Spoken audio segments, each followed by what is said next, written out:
जय मसीह की मेरे प्रिय भाइयों और बहनों, आप सभी का स्वागत है मिरास वचन में। आज हम स्मिथ विगलस्वर्थ की प्रेरणादायक पुस्तक एवर इंक्रीजिंग फेथ के अध्याय 10 आत्मा में जीवन का अध्ययन करेंगे। इस अध्याय का आधार है 2 कुरिन्थियों अध्याय 3, जहां प्रेरित पौलुस हमें बताते हैं कि परमेश्वर ने हमें केवल नियमों का पालन करने के लिए नहीं बुलाया, बल्कि पवित्र आत्मा के द्वारा एक नया जीवन जीने के लिए बुलाया है। स्मिथ विगलस्वर्थ इस अध्याय की शुरुआत एक बहुत गहरे प्रश्न से करते हैं। क्या आप अपने जीवन में परमेश्वर की सामर्थ्य चाहते हैं? यदि आपका उत्तर हाँ है, तो आपको केवल धार्मिक रीति रिवाजों तक सीमित नहीं रहना होगा। आपको उस जीवन में प्रवेश करना होगा जहां पवित्र आत्मा स्वयं आपका मार्गदर्शन करता है। लेखक कहते हैं कि बहुत से विश्वासी अपने विश्वास की नींव रखने के बाद वहीं रुक जाते हैं। वे उद्धार तो प्राप्त कर लेते हैं, लेकिन आत्मा की अगुवाई में आगे बढ़ना भूल जाते हैं। परमेश्वर चाहता है कि हम केवल नए जन्म का अनुभव न करें, बल्कि प्रतिदिन आत्मा के द्वारा संचालित जीवन जिए। यही सच्चा मसीही जीवन है। स्मिथ विगलस्वर्थ बताते हैं कि जब कोई व्यक्ति प्रभु यीशु को ग्रहण करता है, तब उसका पुराना जीवन समाप्त हो जाता है। अब वह केवल संसार के नियमों से नहीं चलता, बल्कि परमेश्वर के आत्मा के द्वारा चलना सीखता है।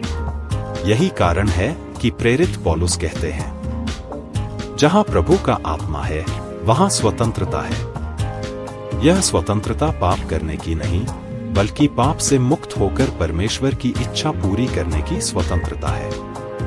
लेखक आगे कहते हैं कि यदि हम आत्मा में नहीं चलते, तो हम धीरे धीरे फिर से अपने पुराने स्वभाव की ओर लौटने लगते हैं।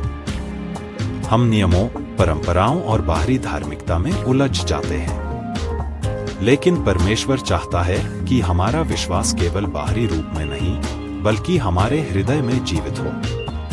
जब पवित्र आत्मा हमारे भीतर कार्य करता है, तब वह हमारे विचार बदल देता है, हमारा स्वभाव बदल देता है, हमारी इच्छाएं बदल देता है, और धीरे धीरे हम यीशु मसीह के समान बनने लगते हैं। स्मिथ विगलस्वर्थ एक महत्वपूर्ण सत्य बताते हैं। वे कहते हैं कि शैतान की सबसे बड़ी इच्छा यह है कि विश्वासी अपने विश्वास से हट जाए।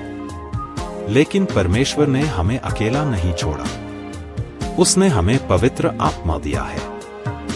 वही आत्मा जो यीशु को मरे हुओं में से जिलाने वाली सामर्थ है। वही आत्मा आज प्रत्येक विश्वासी के भीतर निवास करता है। इसलिए हमें कभी यह नहीं सोचना चाहिए कि हम कमजोर हैं। बाइबल कहती है, जो तुम में है वह उससे बड़ा है जो संसार में है।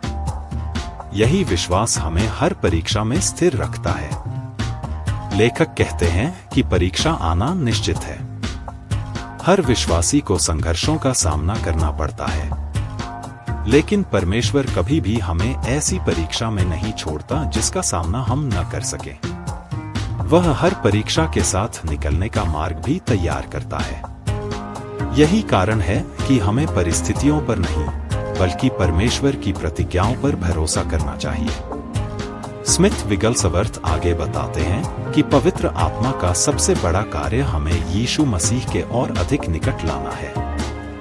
वह कभी स्वयं की महिमा नहीं करता, वह हमेशा मसीह की महिमा करता है। जब हम आत्मा के द्वारा चलते हैं, तब हमारा जीवन स्वयं एक गवाही बन जाता है। लोग हमारे शब्दों से पहले हमारे जीवन को पढ़ते हैं, और यदि हमारे भीतर मसीह का स्वभाव दिखाई देता है, तो लोग स्वतः ही परमेश्वर की ओर आकर्षित होते हैं।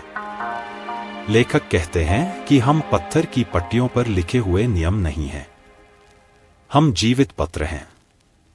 हमारा जीवन ऐसा होना चाहिए कि लोग उसमें परमेश्वर का प्रेम, उसकी दया और उसकी सामर्थ को स्पष्ट रूप से देख सकें। प्रिय भाइयों और बहनों, स्मिथ विगलस्वर्थ आगे कहते हैं कि पवित्र आत्मा केवल हमें सांत्वना देने नहीं आया, बल्कि हमें बदलने आया है। जब पवित्र आत्मा हमारे जीवन में कार्य करता है, तब केवल हमारी बातें नहीं बदलती, बल्कि हमारा पूरा चरित्र बदलने लगता है। जहां पहले क्रोध था, वहां प्रेम आने लगता है। जहां पहले भय था, वहां विश्वास उत्पन्न होता है। जहां पहले निराशा थी, वहां आशा का प्रकाश फैलने लगता है। यही आत्मा का कार्य है। यह परिवर्तन बाहर से नहीं, बल्कि भीतर से प्रारंभ होता है। इसलिए परमेश्वर सबसे पहले हमारे हृदय को छूता है। लेखक कहते हैं कि पुराने नियम में परमेश्वर की आज्ञाएं पत्थर की पट्टियों पर लिखी गई थी, लेकिन नए वाचा में परमेश्वर अपने नियम हमारे हृदयों पर लिखता है। अब हमारा संबंध केवल नियमों का नहीं, बल्कि प्रेम का संबंध है। हम प्रभु की आज्ञाओं का पालन इसलिए नहीं करते कि हमें दंड का भय है। हम उनका पालन इसलिए करते हैं क्योंकि हम उससे प्रेम करते हैं जिसने हमारे लिए अपना जीवन दे दिया। स्मिथ विगलसवर्थ कहते हैं कि बहुत से विश्वासी केवल बाहरी धार्मिकता में संतुष्ट हो जाते हैं। वे आराधना करते हैं, प्रार्थना करते हैं, बाइबल पढ़ते हैं, लेकिन उनके जीवन में पवित्र आत्मा की सामर्थ्य दिखाई नहीं देती। लेखक हमें सावधान करते हुए कहते हैं कि केवल धार्मिक गतिविधियां पर्याप्त नहीं है। हमें प्रतिदिन पवित्र आत्मा के साथ संगति रखनी होगी। जब हम उसके साथ समय बिताते हैं, तब वह धीरे धीरे हमें प्रभु यीशु के स्वरूप में बदलता है। वे आगे कहते हैं कि आत्मा में चलने वाला व्यक्ति परिस्थितियों से नहीं चलता। उसका निर्णय लोगों की राय से नहीं बदलता। वह परमेश्वर के वचन के अनुसार चलता है। दुनिया उसे समझे या न समझे, वह अपने प्रभु पर विश्वास बनाए रखता है। यही आत्मिक परिपक्वता की पहचान है। स्मिथ विगलसवर्थ एक सुंदर उदाहरण देते हैं। वे कहते हैं कि एक कुएं और एक झरने में बहुत अंतर होता है।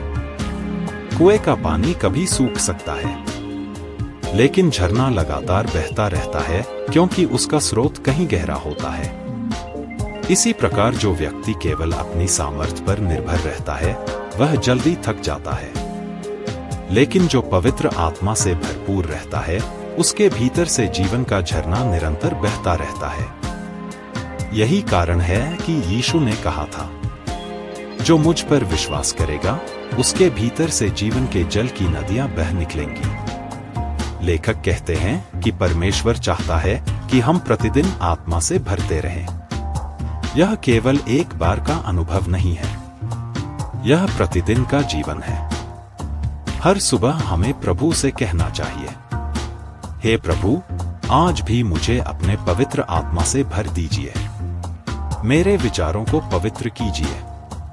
मेरे शब्दों को आपके प्रेम से भर दीजिए। मेरे जीवन को आपकी महिमा के लिए उपयोग कीजिए।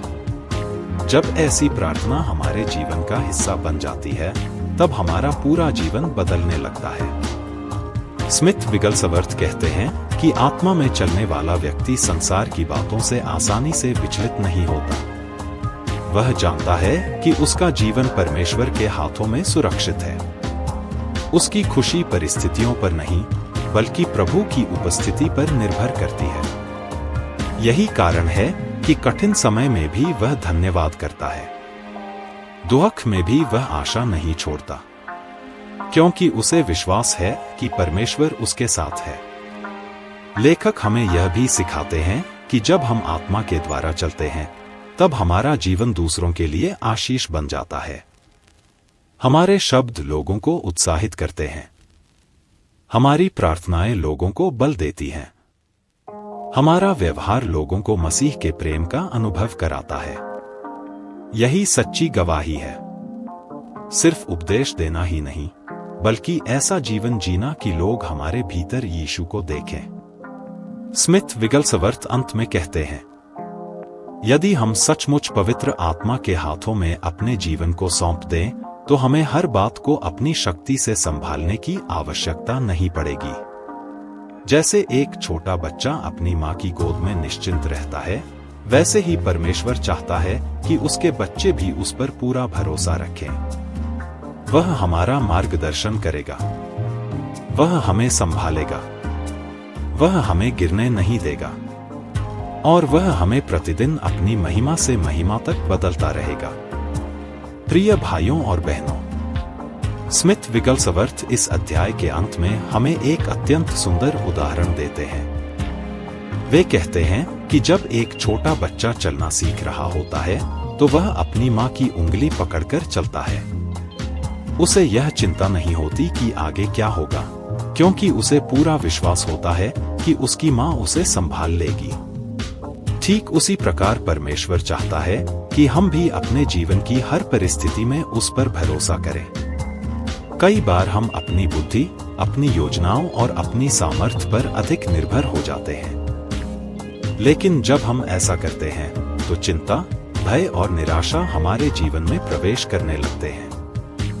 परंतु जब हम स्वयं को पूरी तरह पवित्र आत्मा के हाथों में सौंप देते हैं, तब वह हमारे जीवन का मार्गदर्शन करता है। वह हमें वहां ले जाता है जहां हम अपनी शक्ति से कभी नहीं पहुंच सकते। लेखक कहते हैं कि आत्मा में जीवन जीने का अर्थ है प्रतिदिन परमेश्वर पर निर्भर रहना। इसका अर्थ है कि हम हर निर्णय लेने से पहले उसकी इच्छा को खोजें, हर परिस्थिति में उसकी आवाज सुनें और हर सफलता का श्रेय स्वयं को नहीं बल्कि प्रभु को दें। यही एक आत्मिक जीवन की पहचान है।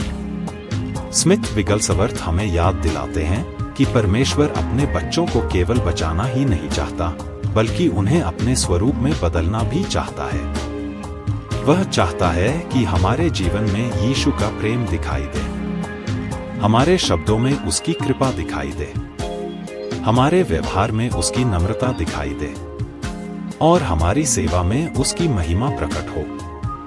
प्रिय मित्रों, आज संसार को केवल अच्छे वक्ताओं की आवश्यकता नहीं है। आज संसार को ऐसे विश्वासियों की आवश्यकता है जिनके जीवन में पवित्र आत्मा की सामर्थ्य दिखाई देती हो। ऐसे लोग जो कठिन परिस्थितियों में भी विश्वास बनाए रखें, जो निराश लोगों में आशा जगाए, जो टूटे हुए लोगों को प्रभु यीशु के प्रेम तक पहुंचाए और जो अपने जीवन से यह गवाही दें कि यीशु मसीह आज भी जीवित है। लेखक कहते हैं कि जब हम आत्मा में चलते हैं तब हमारा जीवन धीरे धीरे बदलता जाता है। हम हर दिन पहले से अधिक मसीह के समान बनते जाते हैं। हमारा विश्वास गहरा होता है, हमारी प्रार्थनाएं प्रभावशाली बनती हैं, हमारे भीतर परमेश्वर का प्रेम बढ़ता है और हमारा जीवन दूसरों के लिए आशीष का स्रोत बन जाता है। यही वह जीवन है जिसकी ओर प्रभु हमें बुलाता है। आज इस अध्याय से हम 3 महत्वपूर्ण बातें सीखते हैं। पहली बात, केवल धार्मिक जीवन पर्याप्त नहीं है, हमें पवित्र आत्मा के द्वारा संचालित जीवन जीना है। दूसरी बात, हर परिस्थिति में परमेश्वर पर भरोसा रखना है, क्योंकि वही हमें सामर्थ्य देता है। तीसरी बात, हमारा लक्ष्य केवल आशीष पाना नहीं, बल्कि प्रतिदिन यीशु मसीह के स्वरूप में बदलते जाना होना चाहिए। प्रिय भाइयों और बहनों, यदि आप आज यह प्रार्थना करें, हे प्रभु, मुझे अपने पवित्र आत्मा से भर दीजिए, मुझे अपने अनुसार बदल दीजिए, मेरा जीवन आपकी महिमा के लिए उपयोग कीजिए, तो विश्वास रखिए, परमेश्वर आपकी इस प्रार्थना को अवश्य सुनेगा। वह आपको नई सामर्थ्य देगा, नई शांति देगा, नया आनंद देगा और आपको ऐसी आत्मिक ऊंचाइयों तक ले जाएगा जहां से आप उसके प्रेम और उसकी महिमा को पहले से कहीं अधिक अनुभव करेंगे। यदि आपको स्मिथ विगलसवर्थ की पुस्तक एवर इंक्रीजिंग फेथ का यह अध्याय आशीष का कारण लगा हो, तो वीडियो को लाइक, शेयर और सब्सक्राइब अवश्य करें। मीरास वचन के साथ जुड़े रहिए, क्योंकि अगले अध्याय में हम फिर एक नई आत्मिक शिक्षा के साथ मिलेंगे। तब तक प्रभु यीशु मसीह की शांति, अनुग्रह और पवित्र आत्मा की सामर्थ आपके जीवन में बनी रहे। जय मसीह की।